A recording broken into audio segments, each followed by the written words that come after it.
Ladies and gentlemen, it is once again my privilege to introduce to you His Royal Majesty, the best guy ever.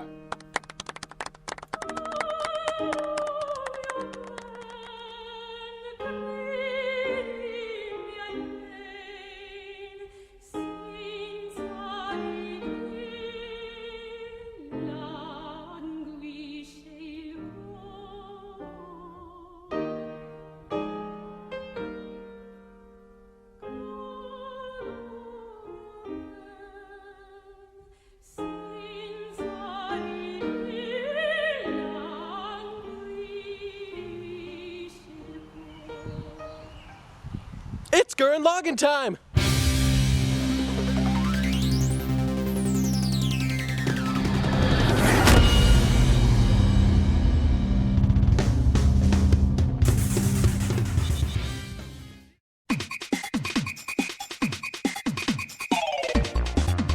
Tengen Toppa Gurren Lagann is the best anime since Uzumaki. Haha, I love those crazy ninjas. It's a show that everybody fucking loves, and with good reason. From the likable, sexy characters to the fun, never too serious story to the pulse-pounding action on a galactic scale, Gurren Lagann, with its 2 movies and numerous parallel works, has become one of the most beloved anime in history. Just take a look at Mal's highest-ranked anime of all time, with Gurren Lagann sitting at a cozy number 22, right under Cowboy fucking Bebop. Wherever you go, it's hard to hear a word said against the show, aside from the people who complain about Nia dying at the end. Oops! Spoilers! Yes, Gurren Lagann is just a straightforward action-adventure anime that might not challenge your intellect, but that everyone can enjoy. Right?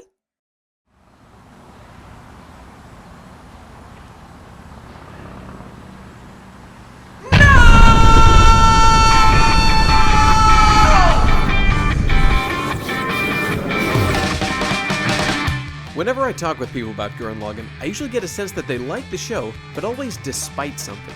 Like it's bogged down in trite bullshit and pointless fan service, but manages to cover it up with manly characters and badass action sequences. I'll hear things like, yeah, I love the show, but I really hated how they killed off Kamina.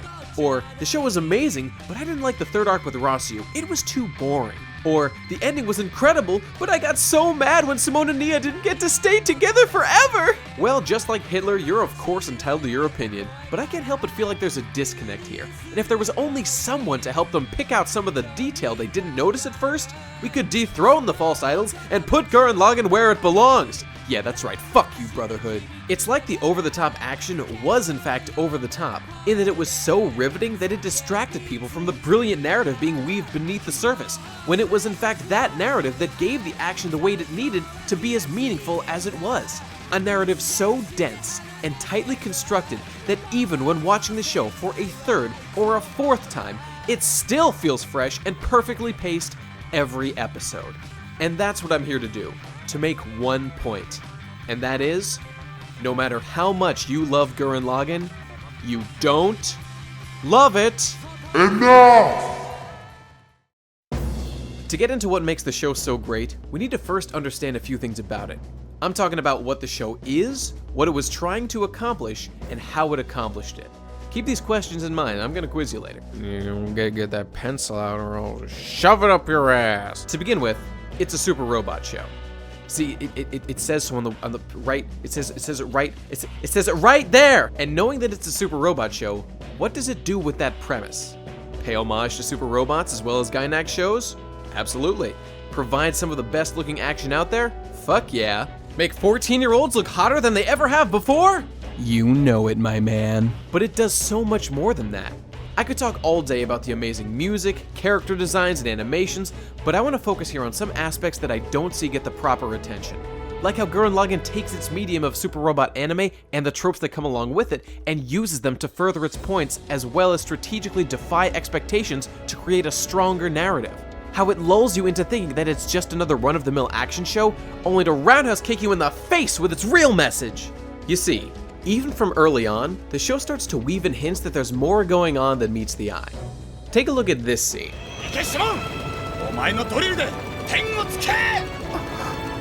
See how the shot focuses on Yoko even though it's Kamina who's currently talking?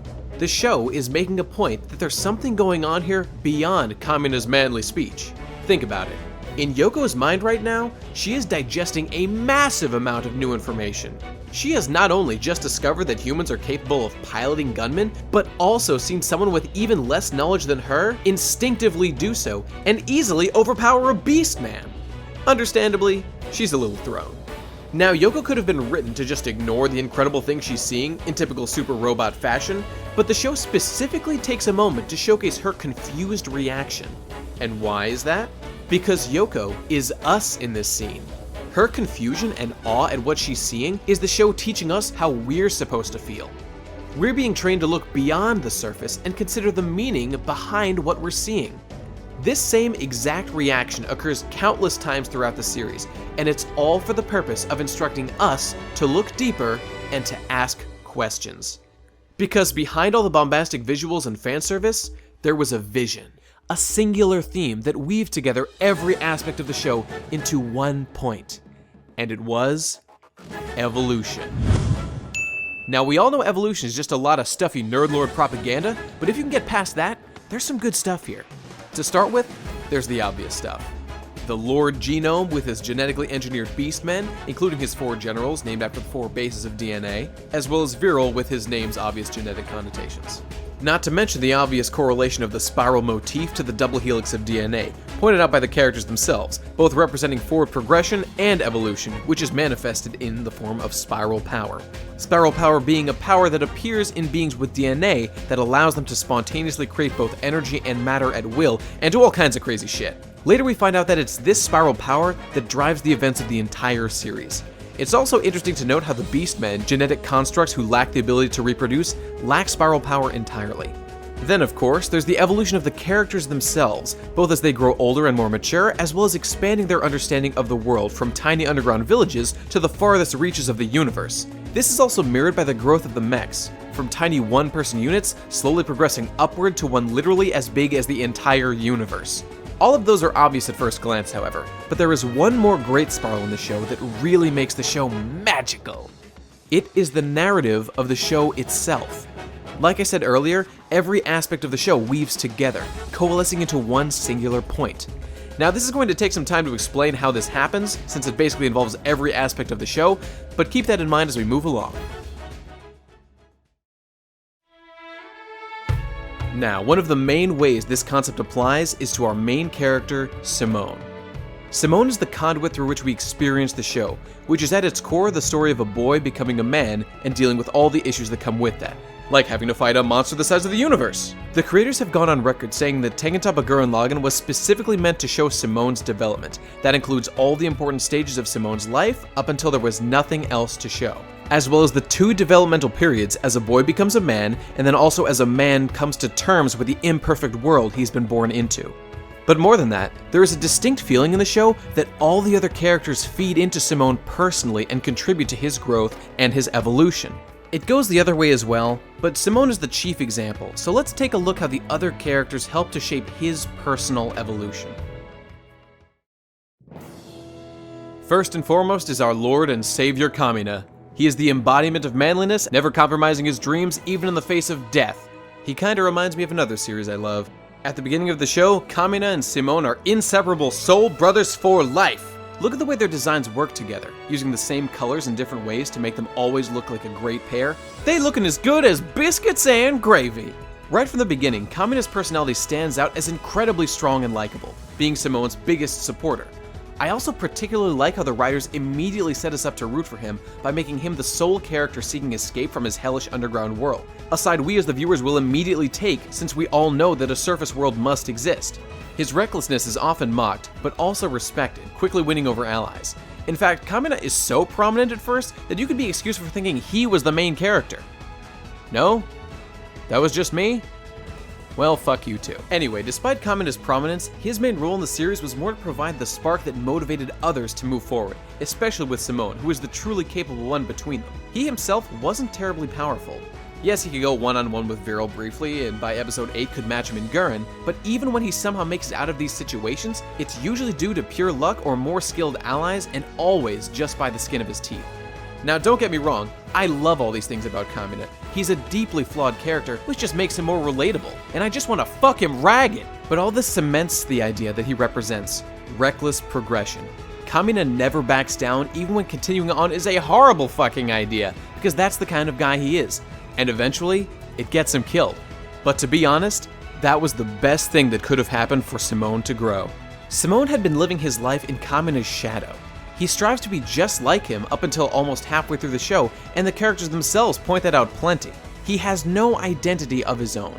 But when Kamina dies and that shadow goes away, he finally has room to grow into his own man. This is something all guys have to deal with at some point in their lives, stepping out of their role model's shadow and finding out who they are. It's at this point that Simone meets Nia, and she becomes the first thing unique to Simone, not shared with Kamina. She is the catalyst for his transition into a man in episode 11. Kamina is gone, but he remains as a symbol for the entire Gurren-hen. He is the role model representing ceaseless advancement that Simone emulates, and eventually he has to move aside so the boy can become his own man.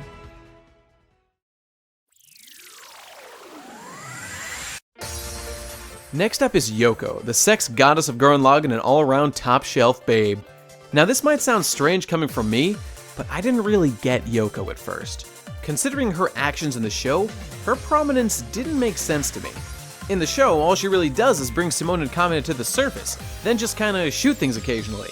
Really, she's less important than, say, Liran. I wonder why Yoko was everywhere instead of him. On another note, Yoko's sexiness sometimes seemed inappropriate. Now hold your horses, people. I'm not saying she was too sexy. Ladies, don't let this dissuade you from pursuing my affections. Please continue to send me your sluttiest cosplay photos. I love them all. No, what bugged me about her was seeing the narrative repeatedly grind to a halt just to take a moment to showcase Yoko's tits. The worst is when there was a big fight going on when I'm supposed to be worried about people dying, and then all of a sudden the tension dissolves when I see Yoko's tits flopping around. But then, when I watched the show a second time, I realized something. You see, I had forgotten that I'm watching this through the eyes of a horny 14-year-old boy experiencing the world for the first time. These moments of distraction from important things happening around him perfectly reflects what real life is like for a boy this age. So, what exactly was Yoko's role in regards to Simone? Well, she was specifically created to be as sexually appealing to him as possible. However, as we see in the show, this actually makes her a better fit for Kamina than Simone. And this raises a question, one that ashamed men the world over have asked ourselves countless times while pulling out the Kleenex and lotion. Why is Yoko 14? She doesn't look like a typical 14-year-old, though of course ones with her proportions certainly do exist. I am so going to jail for this. But with her figure, they could have said she was 25 and no one would have blinked. So why 14? Because Simone is 14. You see, Yoko's role in the show was to serve as the object of the boy Simone's sexual desires. Having her be older, like Kamina's age of 17 or 18, would create more of a separation between the two thematically. This would lessen her effectiveness as a character because she represents that immature, unrealistic desire every guy has in his youth. Making her as sexy as possible was the visual way to convey that information. And look how it works out. When Simone sees her kiss Kamina, it devastates him so much that it indirectly results in Kamina's death. After that point, Simone has entered a new period of development, and those little fan service moments are no longer required. But they do pop back up once the tone of the show picks up, and this is for two reasons. Firstly, because it's in keeping with the overall tone of the show, and secondly, because that's the kind of character Yoko is. She's hot as hell and ain't afraid to show it off. That's how her character was established, and as you'd expect, she sticks with it. Of course, none of this diminishes what a powerhouse she is personally, in many ways. From her first moment on screen, she's shown capable of fighting the Beastmen one-on-one without a gunman, upstaging Kamina, and is the only character in the series to defeat a gunman on her own, and perhaps the best choreographed fight in the entire series. She continues to be a force for good outside her physical abilities as well, wiser than her Gurren-hen allies in knowing that politics wasn't for her, and instead becoming a teacher to the first generation of children born above ground, and perhaps my favorite symbolic choice in the series. Basically, she's perfect. But fundamentally, the use of Yoko and the Black Sisters' sexiness early on represents that blind lust inherent in male adolescence, and Yoko especially epitomizes that fact. But when another more important girl appears, that all changes.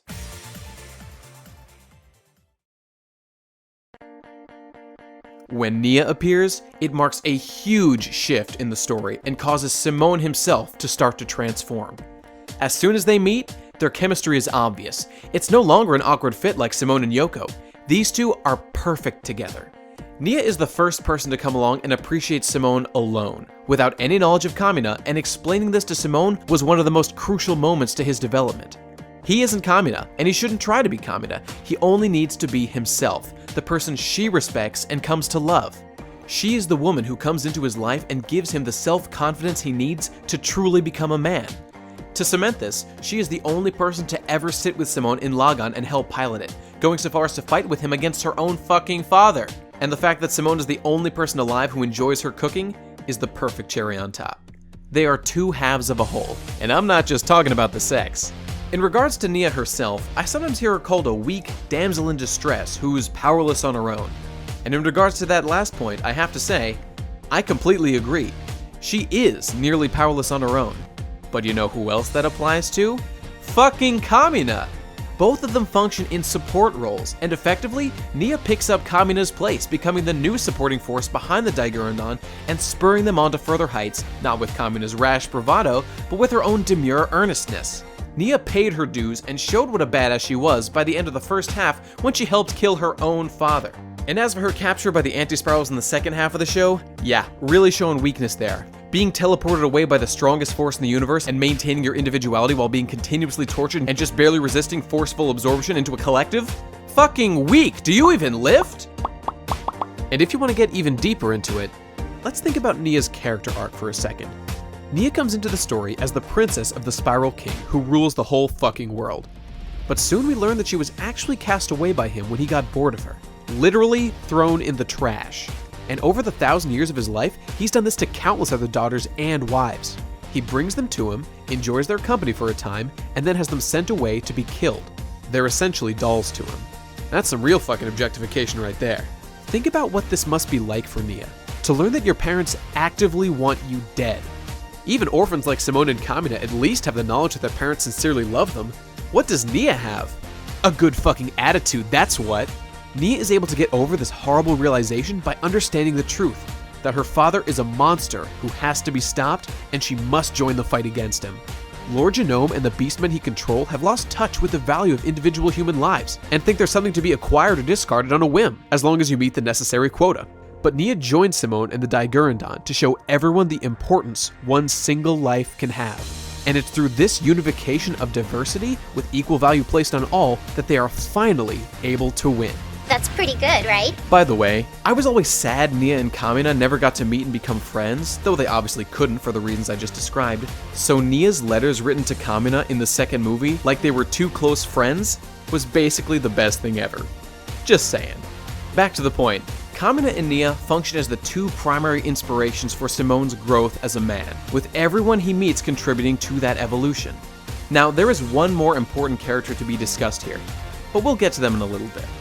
The point here is that the character Simone becomes at the end of the show is the culmination of everything he has learned from his friends and foes, and it's what allows him to ultimately seize victory from a nearly omnipotent foe and provides the capstone to his journey from boyhood into manhood. He's a man. But all that shit, that's only the beginning. This is where things get interesting. It's time to look at the other side of the coin and examine the philosophical relevance of evolution in Gurren Lagann. Think for a moment about the man I just described. A man with the power to defeat a foe that can control the entire universe. What does a man like that do once there are no foes left to fight? In a typical super robot show, the hero charges forward on and on until everything in his path is destroyed and the day is won. But Gurren Lagann does something very different. It introduces something that changes the equation. It creates a physicalization of that trope in the form of spiral power and builds its world around it. And we eventually learn something incredible, that power itself is the most dangerous thing in the universe and could lead to its destruction along with every life within it. This is an absolute physical law in Gurren Lagann, and even Simone can't change it. And now we have to ask ourselves, what are the implications of this fact? Answering that question will show us exactly how Gurren Lagann is truly a masterpiece. Let's get into it.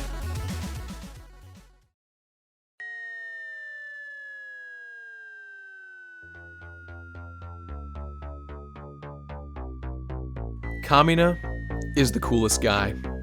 Period. He's just the coolest. Simone may be the true hero of Gurren Lagann, but Kamina is the one who made him the man he is.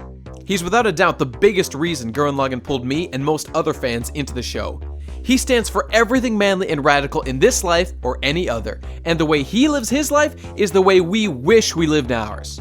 Kamina, with his iconic shades and symbol, have come to represent manliness and badassery that reaches far beyond anime circles into the uncharted waters of normiedom that you or I could never understand. And hell, he's my personal favorite character of all time.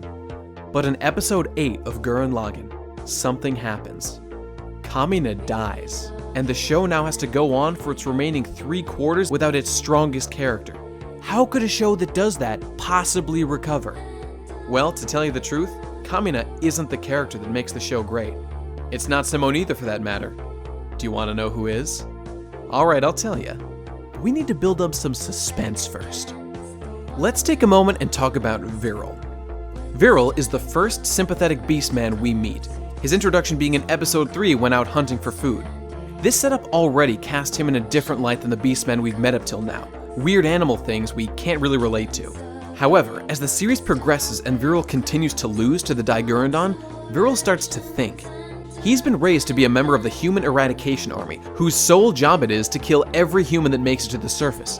He's also been taught that this act is justified by the fact that humans are weak, inferior creatures to beastmen, and whose lives are beneath notice. But when the Daigurandon appears and starts pushing the beastmen back, Viral starts to wonder if humans really are inferior. You see, at the beginning of the show, the reason why humans live underground with no concept of a surface world as well as the origin of beastmen are completely unexplained mysteries. And while the Daigurandon is focused on simply surviving and conquering the obstacles in front of them, Viral is the one asking, why? This culminates with him betraying his superiors out of respect for the humans he's fighting. He then confronts his own creator and leader of the Beastmen, Lord Genome, to demand an explanation. His search for the truth was the most compelling aspect of the first half of the show, and carries the mysteries into the second half, where we finally start to get our answers. About who the best character is? No, not yet. Let's build some more suspense. Like I said before, Gurren Lagann is a spiral. We start at the smallest point, one boy digging tunnels for his tiny underground village, and spin upward and outward until suddenly the story matches the first scene in episode 1 with massive space battles. The same applies from a narrative perspective, only this time we have to view it in reverse. Our question at the beginning of the series was, why are humans trapped underground? The answer to this comes in the form of the spiral nemesis, a concept we don't even hear about until the second half of the show and don't fully understand until the second to last episode. The spiral nemesis is an event in which spiral races continue to grow infinitely in power and size through the use of spiral power. This eventually overcrowds the finite space within the universe until it reaches a point that results in all matter and energy collapsing in on itself, engulfing the universe in one massive black hole, destroying it utterly. Understanding this concept is pivotal to understanding the world of Gurren Lagann. In the past, spiral races flourished and grew, oblivious to the threat of the spiral nemesis that loomed on the horizon. However, one race discovered the danger and acted to avert it. They sealed themselves from any further evolution, becoming the anti-spirals, and exterminated the other spiral races. The few that remained fled to the corners of the universe, living in fear of their oppressors. Occasionally, a spiral warrior like Lord Genome would pop up to resist the anti-spirals, but none were able to overcome their power, and the survivors were forced to retreat back to their homeworlds defeated. In that way, Lord Genome became the cruel guardian of humanity, following the anti-spirals' example. He suppressed humanity's hope, but allowed them to live in small numbers. That is how we finally understand how Simone's world came to be. Only once you understand this can you fully appreciate the world of Gurren Lagann, especially early in the show, and how this system was applied to all the characters and events, and is why I strongly recommend watching the show a second time. And now that we're all up to speed, here it is. The greatest character in Gurren Lagann. Rossiu! That's right, Denosuke, Forehead Boy, the ultimate nerd lord, president of the goddamn universe. And what's this? Could this be the face of a man questioning the nature of this fictional world and wondering how it is applicable to real life, not just being entertained but educated as he watches? Ha! I rused you all! That's pretty good, right? You see, Rossiu is like Viral. He's been constantly asking questions and trying to understand the world around him, dating back to his time in a Dai village. Now let's take a moment and think back to that. A dye village is a little pit just like Simone's. However, in a dye, there is only enough resources to support about 50 people. If they go above that number, people will start to starve. Because of that, Father Magan, who takes over the village, creates a system where whenever the population goes over 50 people, someone will have to leave the village and ascend to the Celestial Lands, aka the Surface World. Magan makes up a nice-sounding story about how being chosen means to live with the gods in eternal happiness, but he knows full well that the gunmen aren't gods and that he's simply sending people to die. It's not a pleasant system, but it does protect the lives of the people living within the village, and Magan only created it out of necessity. Furthermore, the priest has a strict non-violence policy, even when his own teachings are challenged by an outsider like Kamina. That, along with the talk of how much better life has become since Magan took over, imply that violence was once rampant in the village. We can only imagine how horrible it must have been for all those people trapped in that tiny space with such limited resources, and what they might have done to each other. It was probably hell on earth, before Father Magan came. Naturally, Kamina immediately hates the system, but Rossiu and the other villagers defend Magan because they know the system is allowing them to stay alive. In fact, Magan has enough willpower to pilot a gunman, showing his resolve in protecting the village. Many people have been sacrificed under this system, including Rossiu's own mother, but Rossiu forgives Magan because he knows he was only doing it to protect the people of the village, even after learning the truth, and volunteers to leave the village out of a desire to truly understand the world he lives in. Now, in the third act of the show, Rossiu comes to prominence as a central character, acting as chief advisor to Supreme Commander Simone. This is often criticized as the boring or depressing part of the show, but I think it's the most interesting one. The show starts to focus on politics instead of action, with the population of the planet becoming a new, very relatable sort of character itself, with very understandable anger. Hehe, you deserve that one, Rossiu. What are they doing to the statue of Kamina Simone made? You motherfuckers! Kill them, Simone! Kill them all! Let the streets run red with their blood!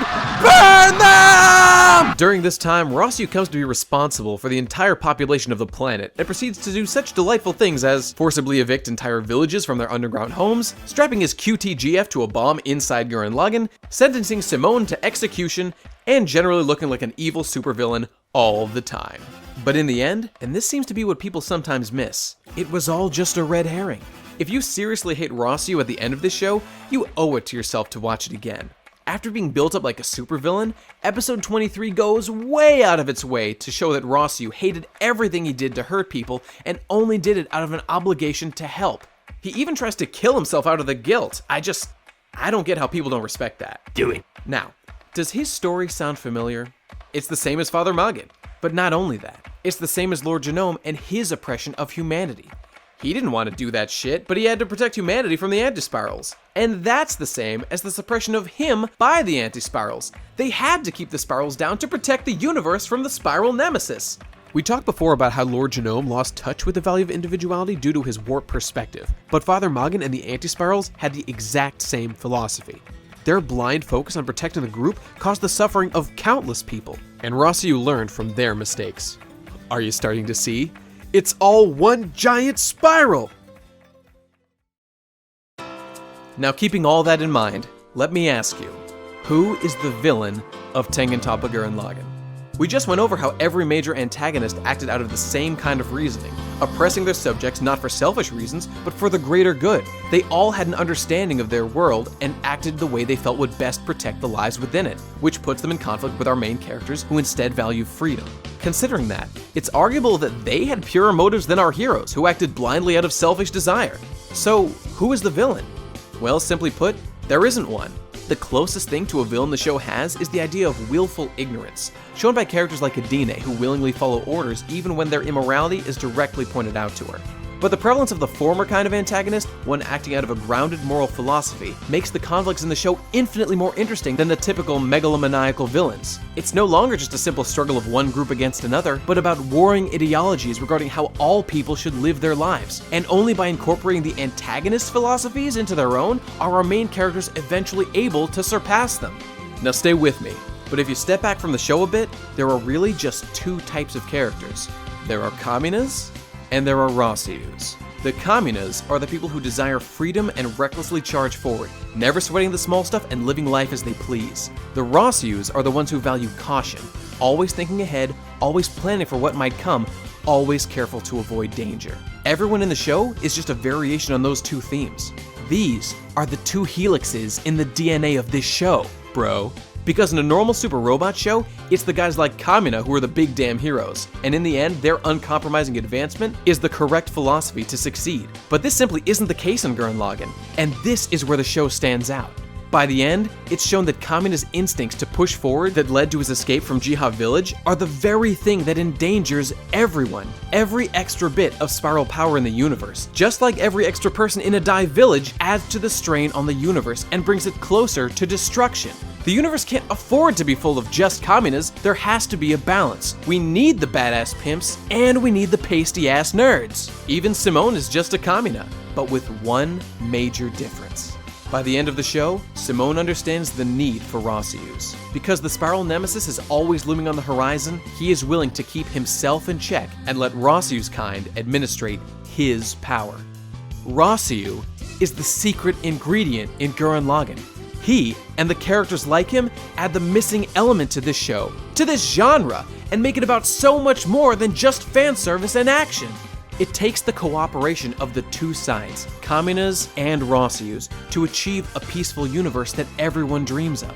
A universe where you never need to fear for your survival or stop chasing your dreams, but where everyone understands that they have a duty to protect the universe from destruction. And this is no easy fucking battle like fighting some big evil enemy trying to kill you and everyone you know. No, this is a true battle. A battle the characters wage against themselves, their own arrogance and their own greed. The anti-spirals had taken the easy path, placing an arbitrary limit on the people of the universe and themselves, and were undone by that limit, all the while killing trillions to enforce it. Kamina wasn't perfect either, embodying the reckless ambition of the spiral races that could threaten the safety of the universe. But it's Simone and Rossiu, working together, who choose the middle path, the one requiring the most work, to allow the universe's population as much freedom as it could handle without threatening the universe. I wonder why in the end Simone is taller than Kamina. What could that be symbolizing? Take a moment and think about this. Do you have any idea how difficult this would be? Managing every single spiral race in the universe to make sure no one steps too far out of line while making sure not to be oppressive? Do you think Simone could handle that job, no matter how badass he is? He knew he couldn't, and that's why he did what he did. Fade away into the sidelines. Rossiu was the man for that job, and he knew it. So Simone went off, suppressing his power, but remaining vigilant for a time when it might be needed again. But after the anti-spirals were defeated, it's likely that time never came.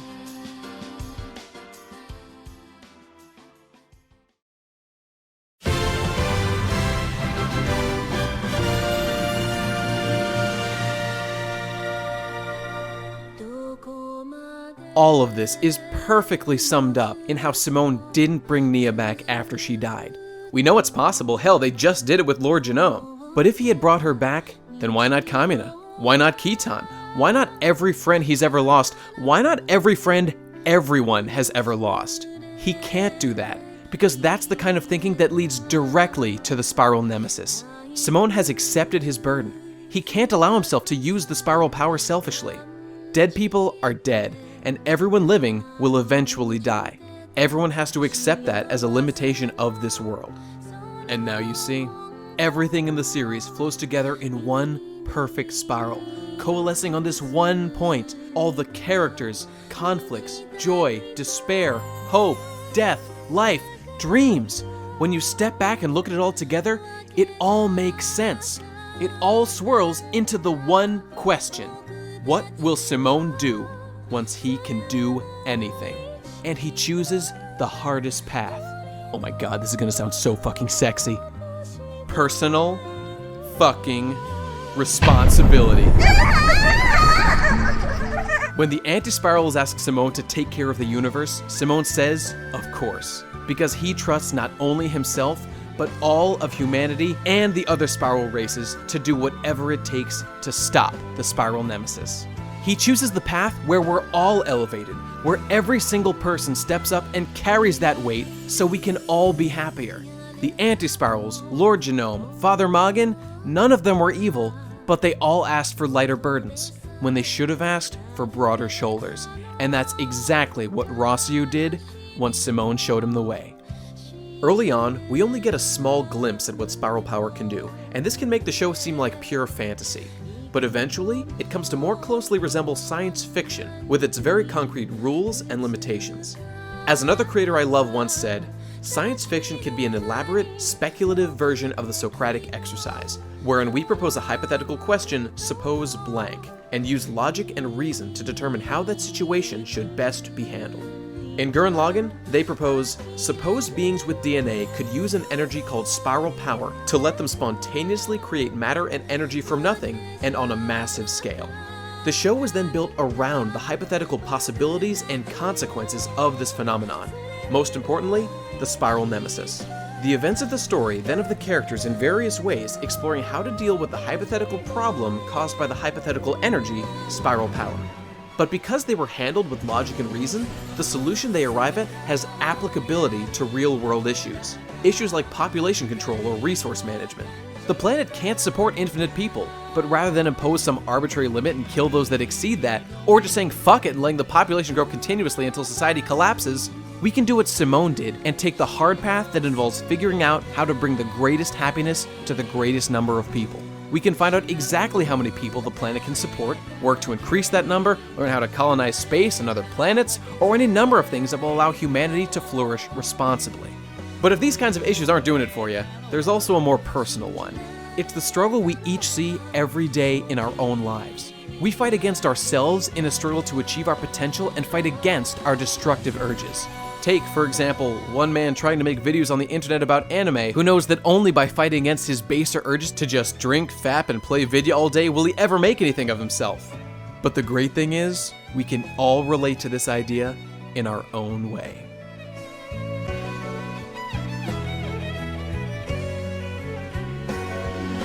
That's pretty good, right? That's pretty good, right? Pretty good, right? You really think so?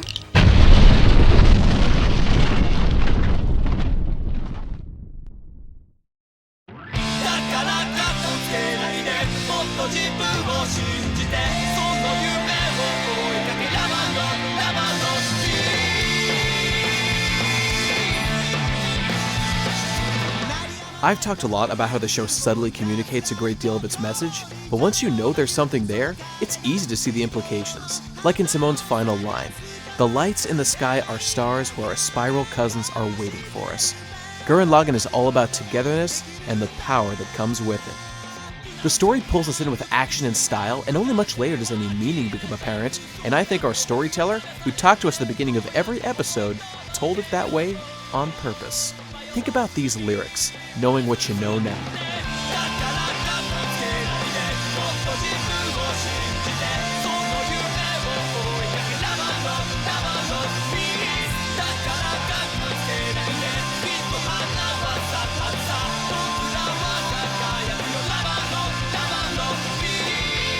This show has taken one idea and lovingly weaved it into every aspect of the show in both the most subtle and most obvious ways. And I'm betting that on some level, you already knew all of what I've just told you.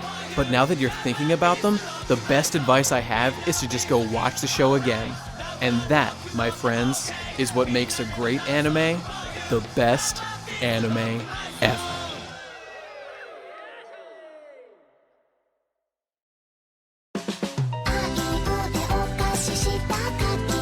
Hi everyone, thanks for watching. Next time we'll be talking about Ghost in the Shell Standalone Complex, the best anime ever. See you then!